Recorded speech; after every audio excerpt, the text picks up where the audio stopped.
Indonesia nih dipastikan lolos ke round 2 Ya, kualifikasi round 2. Piala Dunia 2026. Yes. Udah Iya. kemarin kita akhirnya unggul dengan skor yang identik ya, 6-0 lagi. Betul, 2 kali. 6-0 lagi. Oh, kalian melihat pertandingan terutama untuk leg kedua ya, leg kedua mungkin kalau untuk menganalisa secara detail agak susah ya karena kan tayangannya lihat sendiri kemarin ya. Kayak apa? Tayangannya benar Kualitas itu posisi kamera mungkin atau Posisi gimana gitu. Kameranya itu. Agak nggak biasa ya. Iya. Kan mungkin udah banyak juga yang udah ngulas juga ya secara permainan, bahkan itu beberapa tayangan golnya kan itu sebenarnya kamera offside juga ya. Iya. Tapi secara overall 2 leg kalian melihat seperti apa? 2 leg ya. Ya, 2 leg ini, 2 leg merupakan kemenangan yang besar sebenarnya kemarin ya. Berhasil timnas menyarangkan 12 gol dengan near gol. Ini kan sebenarnya kemajuan timnas kita di bawah pelatih utama STY. Bagaimana pemain itu ternyata berbeda-beda komposisi pemain, sama juga taktiknya dijalankan. Nah itu progres yang selama ini kita tunggu-tunggu akhirnya muncul juga. Memang walaupun di leg pertama dan leg kedua ada sedikit perbedaan ya. Di leg pertama itu kan memang jarak gol, jadi gol pertama dan gol kedua cepat. Tetapi dari sisi kualitas creations agak sedikit kurang memuaskan, apalagi ditambah dengan beberapa pemain yang underperform. Kemudian di leg kedua itu bedanya. Jarak gol pertama dengan gol kedua itu lama ya. Lama, tetapi secara creations lebih banyak di leg kedua, lebih bagus lah gitu. Bagus. Dan pemain semua tampil oke, nggak ada yang underperform. Nah, ini kalau dilihat dari antara leg pertama dan leg kedua, penguasaan bola Indonesia itu meningkat. Nah, di leg pertama kita bisa lihat kalau penguasaan bola anak-anak didik Sinteyong ini hanya 50-an% ya. Nah, sedangkan di leg kedua ini penguasaan bola bisa sampai 60-an%. Tapi ada keunikan lagi nih. Di sisi lain Brunei jumlah tembakannya meningkat dari leg pertama dan leg kedua. Betul. Leg pertama itu hanya 2 tembakan, sedangkan di leg kedua bisa sampai 8 tembakan. Nah itu. Nah, Kan itu kan beberapa kemarin aku kalau lihat ya, itu beberapa kali kesalahan kita ya. Salah satunya kesalahan Egi itu. Egi itu kan salah umpan terus berbuah jadi peluang peluang dari Brunei. Terus yang kedua itu kalau nggak salah dari 8 shoot itu ya, aku ingat 2 itu kesalahan koordinasi Irianto dan Farudin. Jadi itu menurutku jadi PR. Tapi menurut kalian secara overall PR-nya apa ini? Di balik 12 kita memang patut diapresiasi ya, 12 gol ya. patut ya. Ya, mungkin PR-nya sederhana ya, kualitas di finishing saja sih menurutku. Karena kalau akurasi passing sih dari leg pertama pun sudah jauh lebih bagus ya dari era-era sebelumnya. Selama ini kita kenal kan, timnas dengan setelan main long ball ternyata bisa diubah dengan bermain lebih passing jarak pendek, bergerak cari ruang, dan itu memudahkan kita untuk bermain secara kolektif as a team. Nah, kalau perbedaan di antara leg pertama dan leg kedua, ini kekurangan di posisi tengah. Kalau aku lihat di leg pertama, posisi tengah masih oke dengan adanya Maklok. Nah, tapi leg kedua kan tidak ada Maklok. Ini serasa permainan timnas Indonesia di leg pertama kurang hidup pada posisi tengah. Ini dari hal itu peran Maklok masih penting loh. Penting sebenarnya. Ditambah kurangnya Rahmat Irianto. Nah, ya Rahmat kemarin tuh kalau jadi kan di leg pertama yang posisi nomor 6, posisi defensive mid itu kan Sandy Walsh ya. Sandy Walsh. Kedua Rahmat tuh lebih bisa menjaga, lebih tipikal defensive DM yang dia benar-benar jaga ruangnya. Tapi kalau Sandy itu dia bisa pegang bola, bisa lebih ke depan. Tapi ketika dia bisa pegang bola ke depan, posisi 6 posisinya itu ditinggalkan gitu. Ya itu perbedaannya. Dan kalau lihat leg pertama memang kuat di tengah, tapi leg kedua Indonesia kuat di wing. Leg pertama Indonesia lemah di wingnya lemah ya, kan maksudnya ada beberapa salah umpan, crossing nggak itu. Leg kedua wingnya lebih lebih agresif, lebih berani ke depan. Ya tapi kita mungkin udah harus melupakan itu karena kita akan berangkat menuju Irak. Yes. Ini yang lebih Ronde penting. 2 Irak. Irak ya. Irak. Away Away loh. Away tanggal berapa itu? 16 November ya. Hari Kamis itu ya. Dan kalau lihat dari permainan Irak ini menarik, itu pelatihnya ini gitu. Wah, ini benar-benar pelatih top. Ini kita bisa lihat pelatih timnas Irak. Jesus Casas. 2022 asisten Luis Enrique di timnas Spanyol. Betul. Dia pengalamannya oke juga. Dia dah punya pengalaman dari awal dekade 2000-an. Ya, betul. Tapi hal yang menarik dari dia, ini dia hanya memiliki pengalaman lebih banyak sebagai asisten. Ya. Tapi coba kita bandingkan dengan Sinteyong. Betul. Dia pengalamannya juga oke. Ya, tidak kalah Tapi ya. statusnya pelatih kepala. Ya, walaupun cuman Korea Selatan. Walaupun cuma Korea Selatan, tapi Sinteyong pernah juara Liga Champions Asia 2010. Betul, dengan Seongnam. Iya, Seongnam. Seongnam ya. Dengan timnas Korea Selatan Ya. di Piala Dunia bisa mengalahkan Jerman. Ya. Nah, itu dia. Tapi Jesus Casas kan 2022 ya dia termasuk baru kan. Termasuk baru secara statistik. Timnas Irak dalam tahun ini udah menang 7 kali, Betul. kalah 3 kali dalam 11 pertandingan. Nah, ini menariknya 3 prestasi. Ada Piala Teluk Arab, Ya. lalu Piala Challenge dan Kings Cup di Thailand.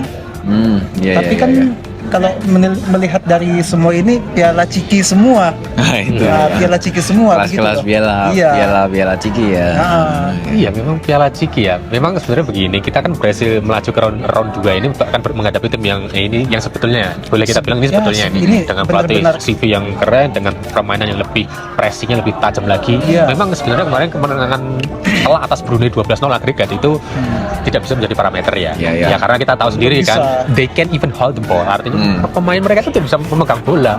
Iya. Artinya tidak ada pressing yang signifikan dari pemain Brunei ya. Nah ini kita menghadapi lawan yang lebih berat lagi, artinya kan secara garis permainan, secara Iya. taktikal jauh lebih teruji Nah, daripada iya. Brunei ya. Iya. Iya dong. Tanpa kita meremehkan Brunei ya yang kemarin sudah berjuang untuk kualifikasi Piala Dunia. Tapi kemudian memang Irak ini sebenarnya performa juga cukup impresif sebenarnya, meskipun pelatihnya terbilang baru. Iya. Kemarin sih sempat aku melihat dia berpartisipasi di turnamen Gulf Cup ya, di 2023 ini. Kebetulan mainnya di Irak, di Basra International Stadium yang besok Iya. ini akan Besok jadi saksi jadi, iya. kampus 65.000 ya kan. 65.000. Basra ini menjadi saksi bahwa timnas kita akan bermain di sana. Lah ini menghadapi tekanan yang luar biasa dari supporter Irak.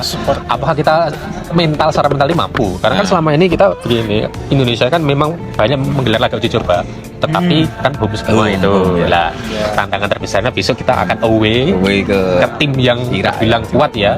Iya. Kuat tier 2 sih kalau aku boleh kelompokkan. Karena kalau tier 1 ya pasti kita sudah tahu Iya, kan. Arab Kalau Iran, kawan-kawan. Arab Saudi. Iya. kalau Iya. ini sebenarnya tier 2 sih aku logikkan. Tier Seperti 2. Oman, Jordan ya sekelas Irak. Tier 2 ya. Tier 2. Dan tim sekelas Jepang, Korea Selatan pun untuk mencari curi 1 poin di Ya. Timur Tengah itu susah kan. Sulit juga. Sulit. Tapi kan aku melihat beberapa pertandingan, terutama pertandingan kemarin aku lihat full tuh Jordan lawan Irak itu. Ya. Mainnya sebenarnya Irak itu nggak begitu istimewa banget ya. Betul. Dengan Jesus Casas yang sebenarnya punya filosofi Spanyol itu nggak kelihatan cara main Spanyol lah. Iya. Dia kuat di tengah kuat, tapi dia terus cenderung main ke wing dan aku nggak tahu persisnya nama pemainnya, tapi winger kanan kirinya, kalau kanan sih Zidane Iqbal Zidane Iqbal. itu punya andil dalam sering crossing ke itu, sering crossing ke strikernya. Dan mereka juga sering long ball, jadi mereka lebih banyak long Sedikit ball monoton juga ya. ya, pakai posturnya kan tadi. Iya. Kemarin ini ya tim analis kita kan ada yang menganalisa pertandingan Irak dengan Jordan kan ya. Iya. Dan kalau lawan Jordan kemarin sih mereka kan 2 golnya itu jatuh dari langit lah. Maksudnya Ya. kan ada bukan dari chances created gitu. Mereka chances creatednya nggak begitu bagus. Berarti kan ada satu sisi kalau Irak itu bisa memanfaatkan kesalahan lawan.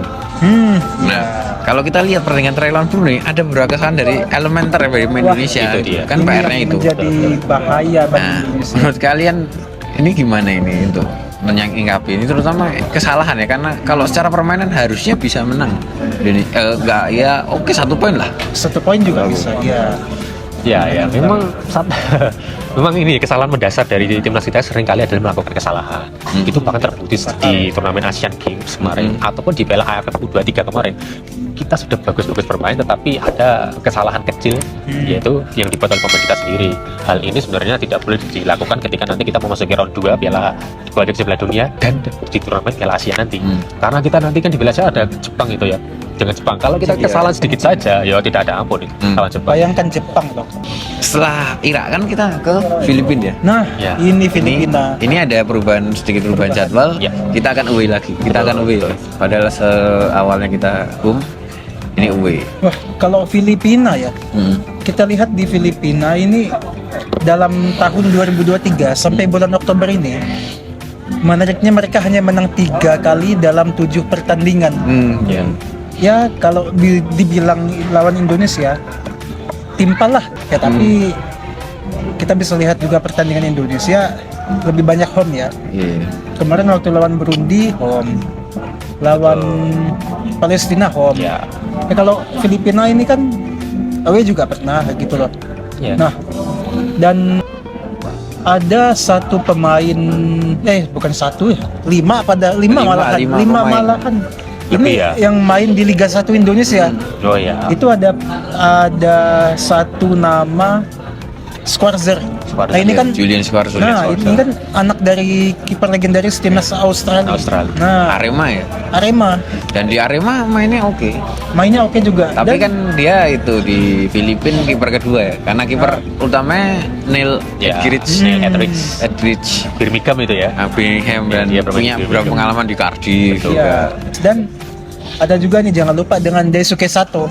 Nah, Maung ini kan, Sato. Nah, ini bek kiri andalan Persib ya. Nah, ini bisa menjadi momok bagi Indonesia. Juga ada Mike Ott ini ya. Nah, ini dari Barito Putra. Aku lupa posisinya apa, tapi tengah ya. Nah, ini bisa menjadi penggerak bagi timnas Filipina untuk memanfaatkan kesalahan Indonesia. Ya. Kita tahu sendiri kalau belakang Indonesia itu kan suka blunder ya. Betul. Kali lihat ini ya, kita akan away 2 kali ya. Away 2 kali. Kalau kalian sendiri harapan ini berapa poin bisa diambil? Ya. Harapan sebenarnya ya harus. Kalau aku Filipina ya. Filipina itu home away harus 3 poin. Harus 3 poin. Untuk aman kita lolos ke round 3 ya. Betul. Ya, kalau juga memang melawan tim Asia Tenggara, bahkan sekelas Vietnam pun aku bisa berani jamin kita bisa mengambil poin ya. Meskipun itu nanti 1 poin atau 3 poin, tapi nanti lawan Irak ini kan yang masih kita belum teruji sama sekali, dan besok di laga pertama memang akan menentukan kemana langkah Indonesia selanjutnya. Kalau memang laga pertama ini bisa dijalankan dengan baik, kita bisa berhasil meraih poin, laga berikutnya akan berjalan dengan lebih enak lagi. Karena itu mau menambah mental kita kan, kita jadi laga pertama aja bisa terlewati, nanti yang kedua, ketiga dan selanjutnya pasti bisa dapat poin. Ini juga menjadi dampak positif bagi Indonesia, mendapatkan kesempatan bermain di laga away. 2 kali laga away ke Irak dan Filipina. Ya, keuntungan ini ya. Benar keuntungan. Jadi kan para pemain Indonesia itu punya pengalaman gitu loh. Sebelum menuju ke Qatar 2024 nanti. Iya. Nah, jadi ajang uji coba juga. Iya. Kita bermain away. Walaupun ya ini harus bertarget kan gitu. Target. Mungkin kalau mau dapat 4 poin bisa seri di tempat Irak, ataupun 3 poin di tempat Filipina ya. Atau bahkan lebih bagus 6 poin juga ya. Amin. Harus ya itu. Ya itu memang realistisnya 4 poin lah. Tapi 3 poin karena terutama Irak ini cukup berat ya. Cukup berat. Iya, memang luar biasa. Apalagi begini kan, ini round 2 ya. Juara dan runner-up kan otomatis nanti melaju ke round 3. Sekaligus memastikan tiket otomatis ke Piala Asia 2027 di Saudi Arabia nanti. Kalau kita berhasil lolos ke babak 3 dengan menjadi 2 dari salah satu posisi di grup. Dan kita nggak perlu lagi kualifikasi Piala Asia, hanya fokus nanti tinggal di kualifikasi Piala Dunia round 3 dan seterusnya. Ya, dan itulah adalah beberapa preview sedikit kita ya, tapi nanti kita akan coba preview lebih detail lagi menjelang lawan Irak ya. Khusus lawan Irak. Nanti juga khusus untuk lawan Filipina. Betul. Tetap pantengin Gair Bola untuk ulasan pertandingan sepak bola lain. Jangan lupa like, komen, dan subscribe. Vamos. Vamos.